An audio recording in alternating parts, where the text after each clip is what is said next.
So I walked downstairs this morning, and I realized I was wearing all black. So if I look like a disembodied head, I apologize. Sorry, Brad. So I know that I said it was going to be the Can the Feminine Save Us? But, I feel like the women who've come before me have done such a good job of reminding us that we need both the masculine and the feminine that the question was too easy. So, as we approach the end of March and we wrap our series, Your Wild and Precious Life, I decided I'm going to call the talk Bodies, Bodies, Bodies, because they inspired me so much. To be honest, this talk has gone through a few iterations. I'm standing by my quotes that are in the bulletin. There's some great spicy stuff in there. But my slightly sarcastic newsletter comments about gender roles, politics, COVID, and world peace are no longer so interesting to me. What I really want to talk about today are bodies. This is kind of a joke because that Bodies, Bodies, Bodies is the name of what? A movie. It's a horror film written in 2022. It came out in 2022, and it's directed by a woman. And we're actually going to talk a little bit more about horror films and women in just a second. But before we dive in, and especially for those that are new to the conversation surrounding the feminine, I want to be clear what I mean when I say the feminine. Brad used a lovely Mirabai Starr quote in one of his emails recently that frames the conversation well. Starr says, when I say feminine, I'm not speaking about gender. I'm speaking about a spirit, a mode of soul that belongs to all of us, to people of all genders. Masculine and feminine energies exist in everyone, and talking about the feminine is relevant to all of us. All right, so here we go. I love stories. I think that the stories that we tell are not only ways to teach and entertain ourselves, but the very best stories tap into our most real and subconscious wonderings. I see movies and television as a kind of cultural therapy session.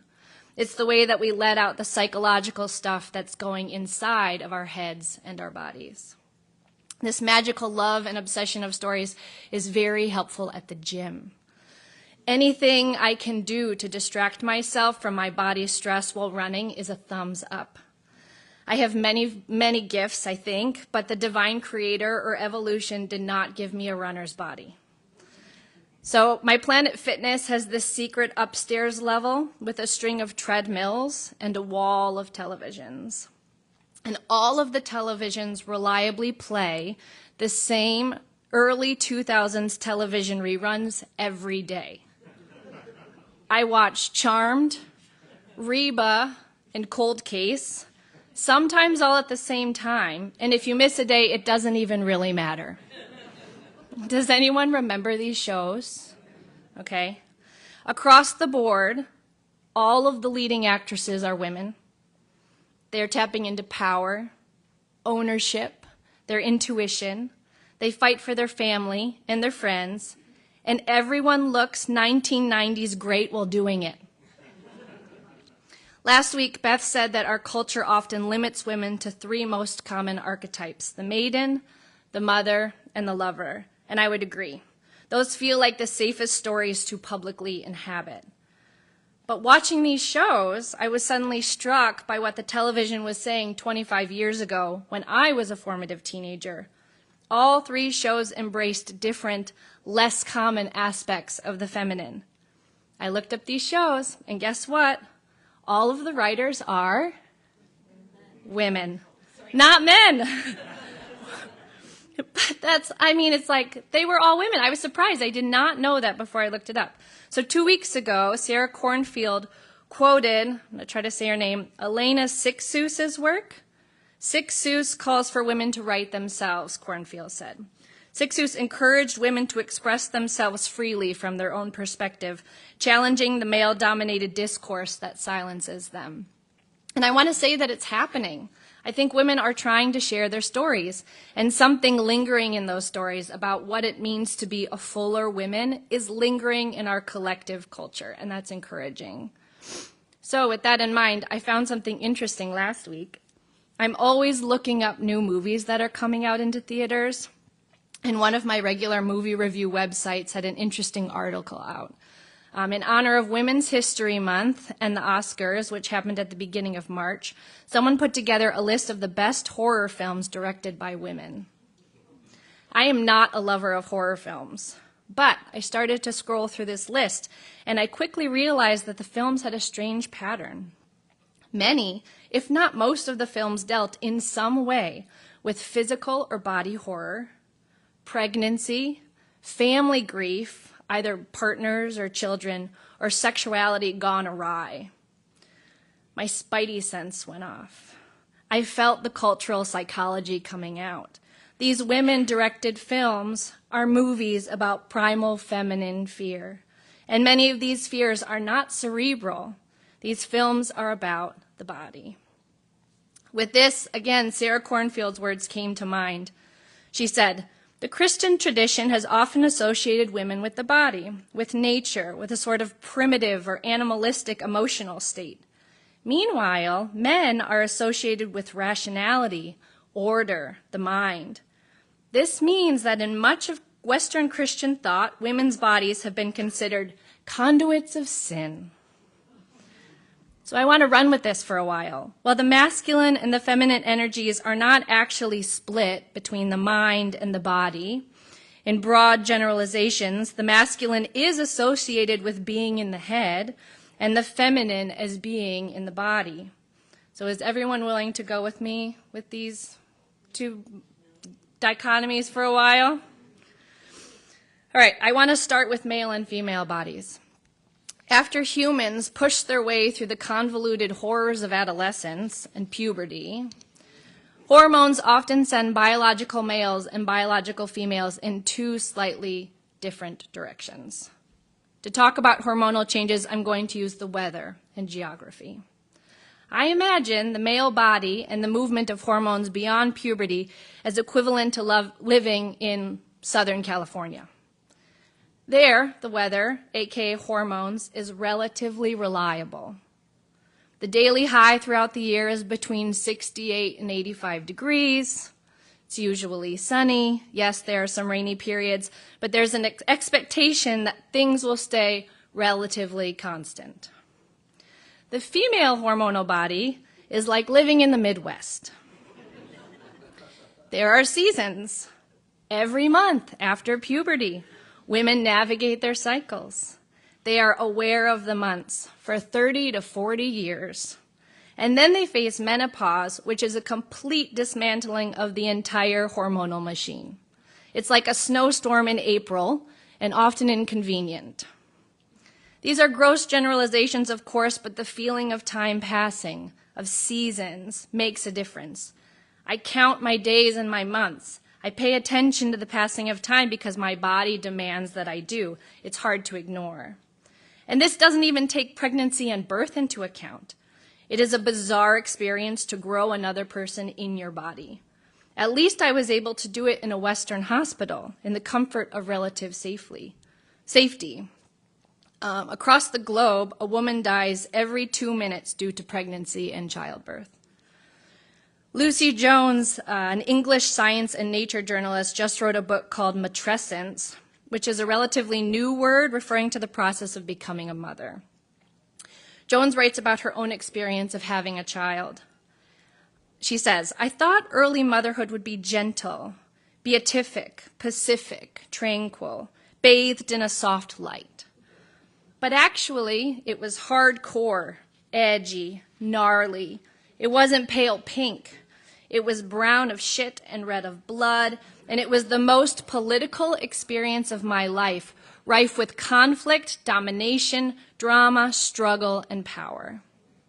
For myself, I remember during the birth of at least one of my kids thinking, I think I might die because of this. Jones talks about the cultural obsession with natural birth. For those who don't know, natural birth refers to the process of delivering a baby vaginally without the use of medical interventions such as epidurals or pain medications. This is like a big deal. And the literature or websites will tell you that it's the best way for your baby to be born. Jones says, perhaps the cultural obsession with natural birth reflects the extent of our detachment from our bodies and from the earth. We are so disconnected from the rest of the natural world that we don't know what nature is. Bodies failing, cuckoos pushing eggs out of nests, a weirdly small human pelvis and a big infant head, illness and disease, shit and blood, ticks and cockroaches. Natural childbirth in the natural world often ends in infant or maternal death. I don't think that the traditional fear of the body is strictly isolated to a fear of sex and sin. This is a new and a growing suspicion for me, but I wonder if women's bodies generally require women to watch time pass differently than men's bodies do. We are afraid of our bodies, our powerful, broken, mortal bodies. You would not be here without your body, whatever state it is in. I think that the changes that women experience, periods, pregnancy, birth, menopause, are a fast track to remind us of our impending death. As Mark said during Talkback, our bodies are messengers, and I think that's true. It's time to dive into our first quote from the great church father, St. Augustine. It's on your bulletins. I don't see what sort of help woman was created to provide man with, if one excludes the purpose of procreation. If woman was not given to man for help in bearing child, for what help could she be? To till the earth together? If help were needed for that, man would have been a better help for man. The same goes for comfort in solitude. How much more pleasure is it for life and conversation when two friends live together than when a man and a woman cohabitate?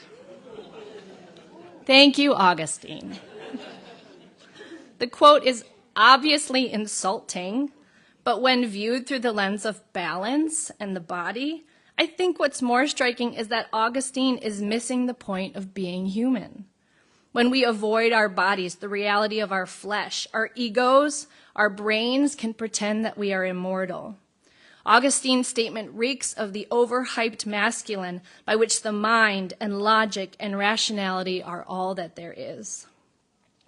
Unchecked, an over-masculine figure might believe themselves to be an immortal god, something most wisdom traditions generally don't encourage. This is not the way we need to see logic and rationality. Memento mori is a Latin phrase that means remember, you will die.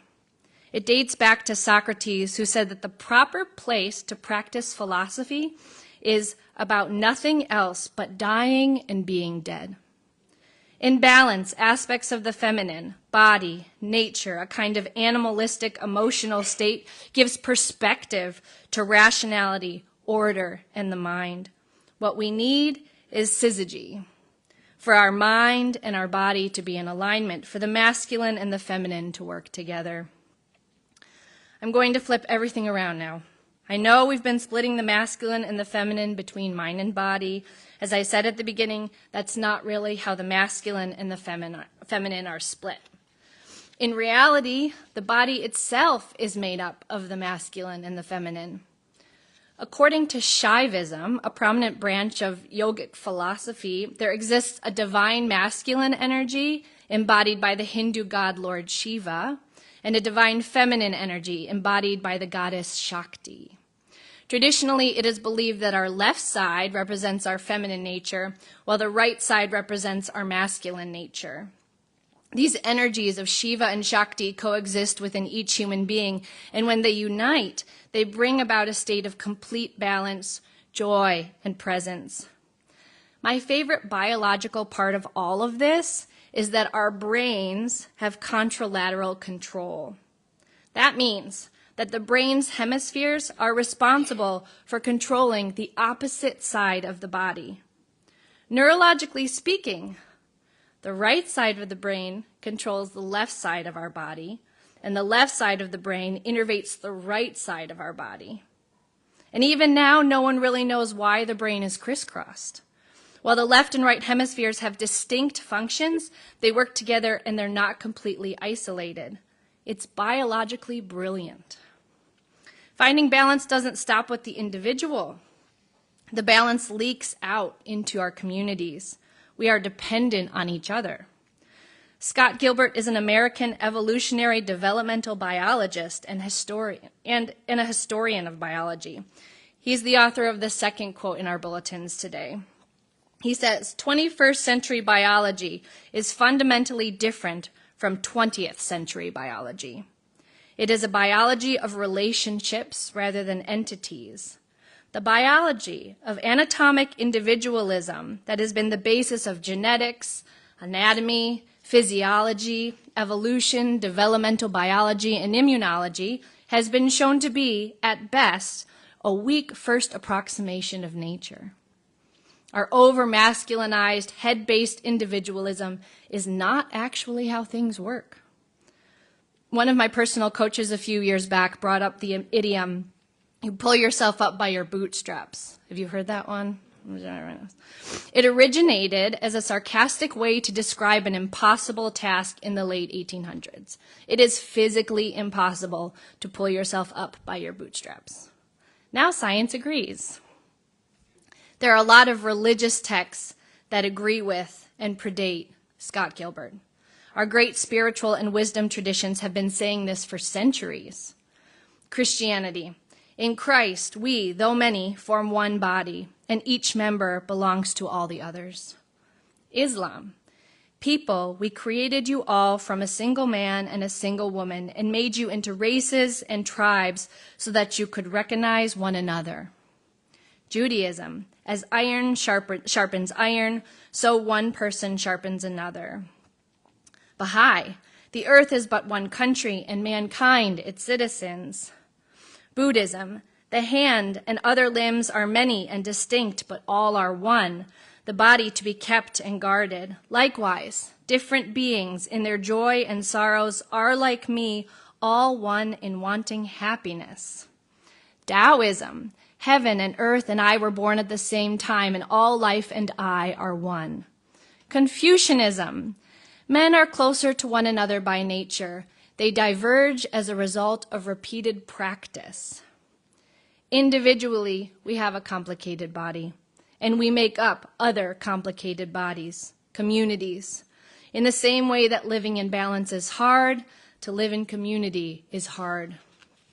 What does balance in community look like? Alex and I have a dear friend and his wonderful girlfriend. They stayed with us for the last 2 weeks or so.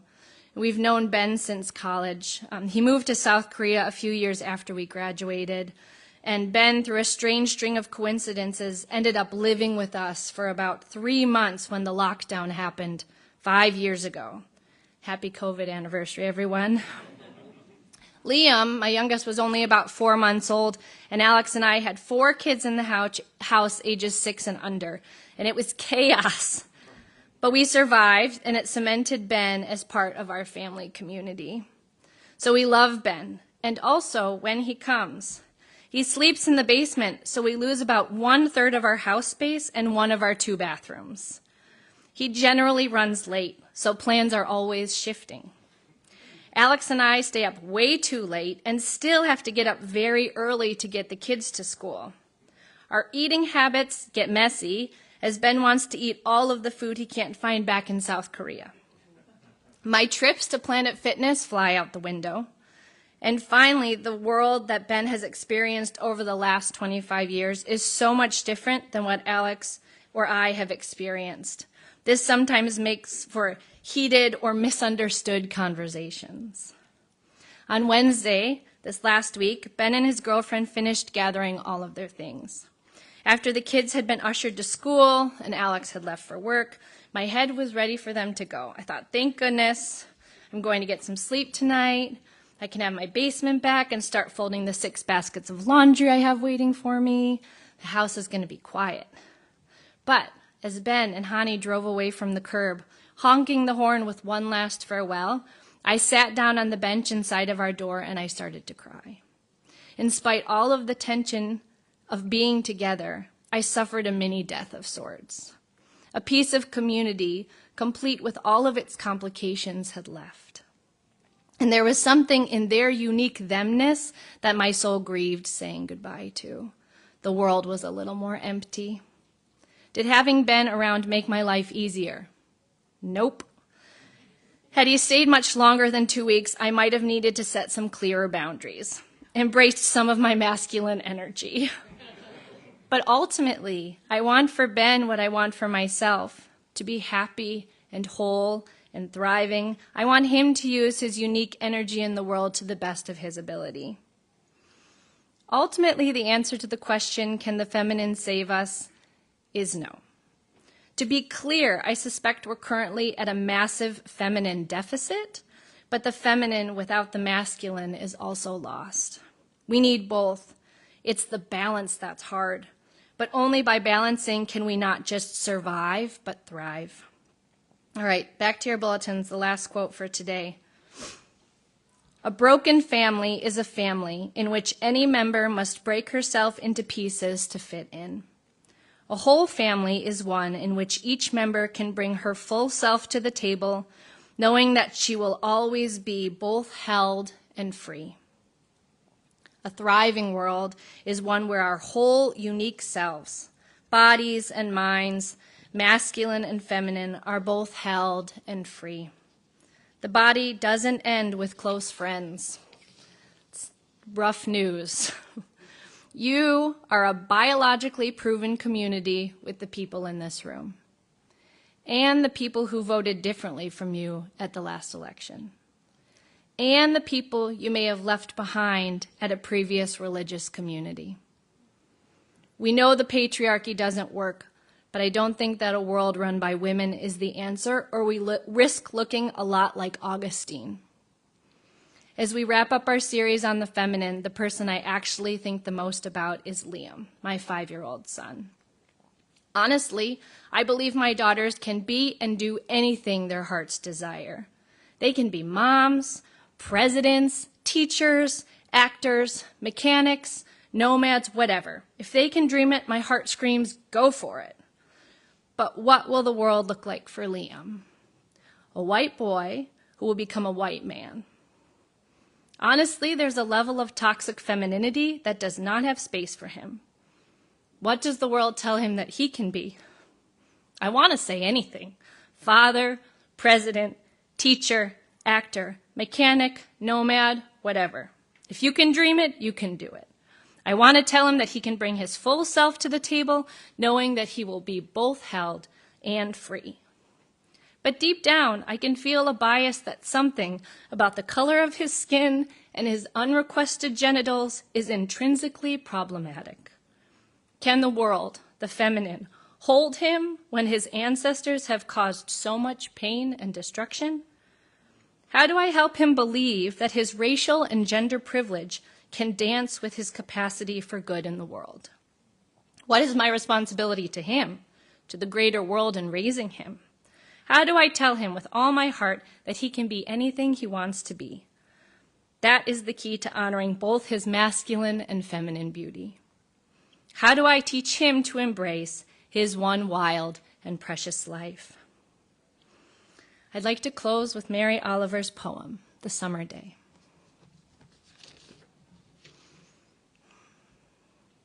Who made the world? Who made the swan and the black bear? Who made the grasshopper? This grasshopper, I mean. The one who has flung herself out of the grass, the one who is eating sugar out of my hand, who is moving her jaws back and forth instead of up and down, who is gazing around with her enormous and complicated eyes. Now she lifts her pale forearms and thoroughly washes her face. Now she snaps her wings open and floats away. I don't know exactly what a prayer is. I do know how to pay attention, how to fall down into the grass, how to kneel down in the grass, how to be idle and blessed, how to stroll through the fields, which is what I've been doing all day. Tell me, what else should I have done? Doesn't everything die at last, and too soon? Tell me, what is it you plan to do with your one wild and precious life? Thank you.